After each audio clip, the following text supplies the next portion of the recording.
সামনেই মাধ্যমিক, আর এই ধরনের অঙ্ক না পারলে নম্বর তো ছাড়া যাবেই। তাই আর চিন্তা কেন, ভয় কেন। হ্যালো বন্ধুরা, আমি রাজেশ দা। Welcome to my channel thanks for thinking. তাই আজ চলে এলাম তোমাদের জন্য নম্বর ছিনিয়ে আনতে। তাহলে আজ ঝটপট শিখে নেওয়া যাক। তাই খাতা পেন নিয়ে বসো, ভিডিওটি শেষ পর্যন্ত স্কিপ না করে দেখো, কারণ শেষ থেকেই আসল শুরু হয়। চলো শুরু করা যাক। প্রথম প্রশ্ন বলছে, একটি গ্রামের বর্তমান জনসংখ্যা পি এবং প্রতি বছর জনসংখ্যা বৃদ্ধির হার 2r% হলে n বছর পর জনসংখ্যা হবে কত? Option A P into 1+r/100^n, option B P into 1+r/50^n, option C P into 1+r/100^2n, option D P into 1-r/100^n। আমরা ফর্মুলায় কি জানি? আমরা ফর্মুলায় জানি আসল ইন্টু 1+r/100^n, অর্থাৎ পি ইন্টু 1+r/100^n। এই ফর্মুলা আছে। এইখানে কি দেওয়া আছে? এইখানে আমার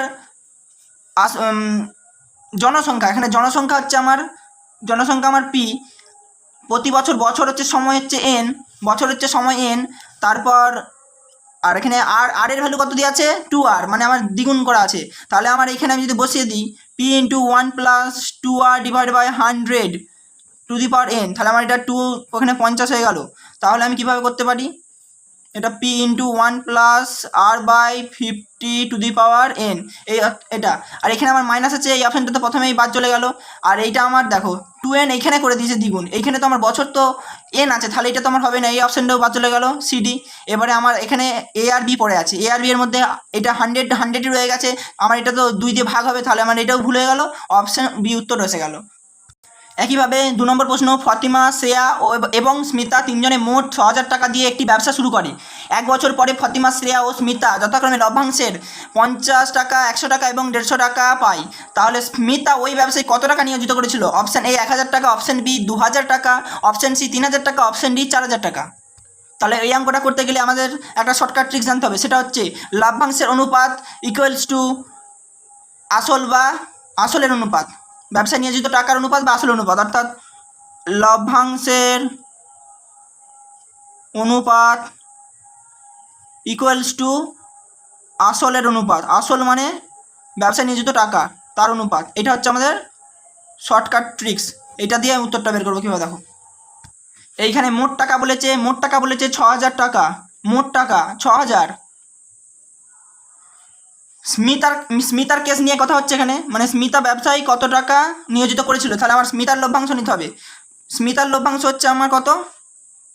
হ্যাঁ, 150 টাকা, 150 টাকা স্মিতার লভ্যাংশ। এবার আমার মোট টাকা 150 টাকা, তাহলে আমার উত্তর কিভাবে হবে?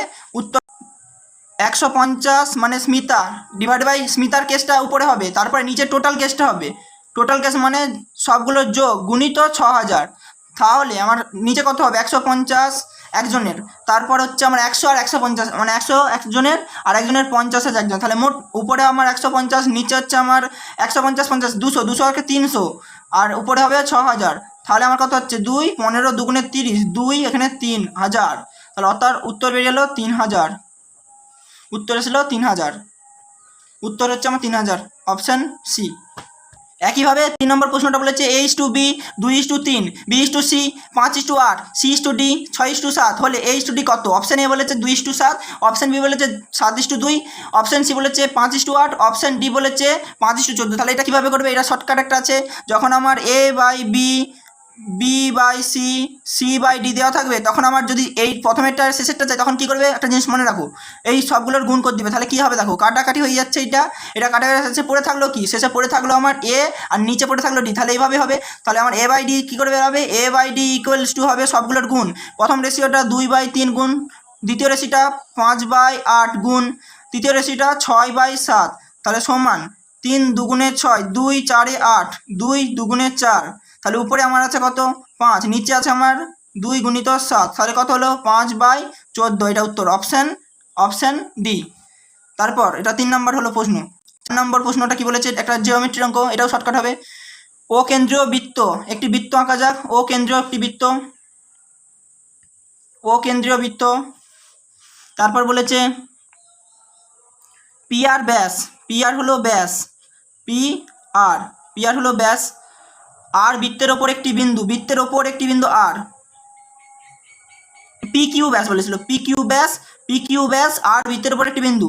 তাহলে আমাকে বলেছে P R equal to R Q, P R equal to R Q মানে এইটা সমান এইটা বলে দিয়েছে, মানে এইটা, তাহলে এইটা সমান এটা হলে আমার এইটার সাপেক্ষে এই কোণটা আর এই কোণটা সমান হলো, এই বাহুটার সাপেক্ষে এই কোণটা, এই বাহুটার সাপেক্ষে এই কোণটা সমান হবে, তাহলে আমি এই কোণটা, আর আমি জানি যে এটা অর্ধবৃত্তস্থ কোণ কত হয়, অর্ধবৃত্তস্থ কোণ এটা হবে কত 90 ডিগ্রি, 1 নম্বর ট্রিক্স যে অর্ধবৃত্তস্থ কোণ 90 ডিগ্রি হয়ে গেল, আমার 90 ডিগ্রি কেস হয়ে গেল।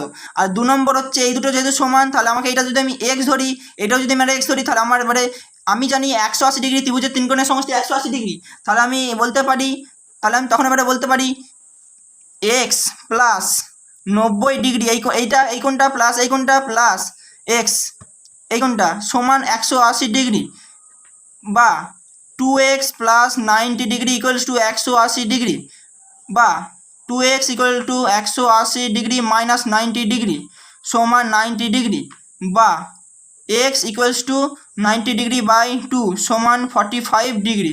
অর্থাৎ আমার এই কোণটা বা এই কোণটা, কোন কোণটা চেয়েছে দেখি, পি আর পি কিউ, অর্থাৎ আর পি কিউ এই কোণটা চেয়েছিল, এই কোণটা অর্থাৎ আর পি কিউ এই কোণটা সমান হবে কত 45 ডিগ্রি। উত্তর কত? অপশন ডি,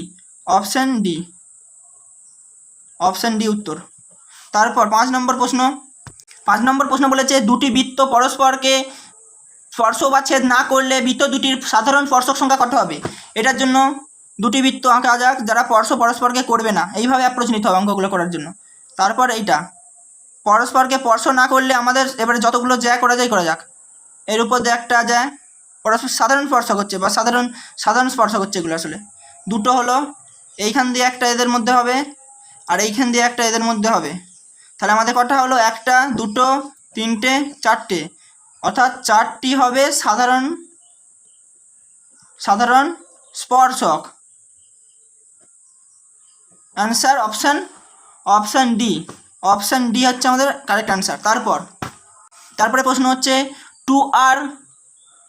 2r ব্যাসার্ধ একক দৈর্ঘ্যের ব্যাসার্ধ বিশিষ্ট নিরেট গোলকের আয়তন, এটার জন্য শর্টকাট আছে। যখনই আমাদের ভিআই শর্টকাট হচ্ছে আমার আয়তনের ক্ষেত্রে আমরা জানি ডাইমেনশনালি আয়তন সমান আমি জানি 4 ইন্টু ব্যাসার্ধ তার হোল কিউব, এইটা মানে সংখ্যায় খেলা হবে, তাহলে 4 এখানে থাকলো গুণিত ব্যাসার্ধ কত বলেছে 2r, আমি শুধু 2টা নেবো, তার হোল কিউব, আর তো আর থাকবে, আর এর কিউব হবে, তাহলে আমার 4 গুণিত 2 এর কিউব মানে 8, তাহলে আমার কত হচ্ছে 32 দিয়ে উত্তর কোনটা আছে দেখো, 32 প্রথমের একটাই 32 আছে, অর্থাৎ A option 32 pi R cube by 3, 16 pi R cube by 3, 8 pi R cube by 3, 64 pi R cube by 3, তাহলে কোনটা উত্তর হবে? অপশান এ উত্তর। কারণ এখানে তোমরা মনে হবে যে 3টা কোথা থেকে এলো, আমরা জানি যে 4/3 পাই আর কিউব, এইখানে তাই 3টা এসে গেল, আর কিউবে আর কিউব থাকবে, পাই থেকে যাবে, আমার সংখ্যা নিয়ে খেলা, এই 4 আর এখানে আর কিউবের আর এর ওই 2টা নিয়ে খেলা হলো, তাহলে অপশান এ হচ্ছে আমার উত্তর হয়ে গেল। এইভাবে আরও শর্টকাট ট্রিক্স জানতে হলে চ্যানেলটিকে সাবস্ক্রাইব করে পাশের বেল আইকনটি বাজিয়ে দাও।